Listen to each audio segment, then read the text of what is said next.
A professor stood before his philosophy class and had some items in front of him. When the class began, he picked up a very large and empty jar and proceeded to fill it with golf balls. He then asked the students if the jar was full. They agreed that it was. The professor then picked up a box of pebbles and poured them into the jar. He shook the jar lightly. The pebbles rolled into the open areas between the golf balls. He then asked the students again if the jar was full. They agreed it was.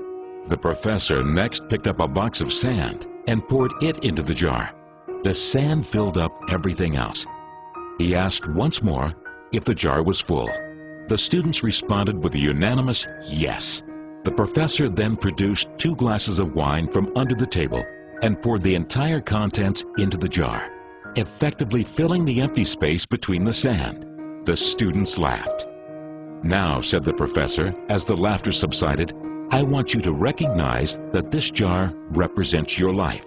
The golf balls are the important things: your family, your children, your health, your friends, and your favorite passions.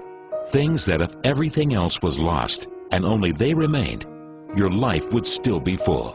The pebbles are the other things that matter, like your job, your house, your important possessions, and the sand is everything else, the small stuff. If you put the sand into the jar first," he continued, "there is no room for the pebbles or the golf balls. The same goes for life.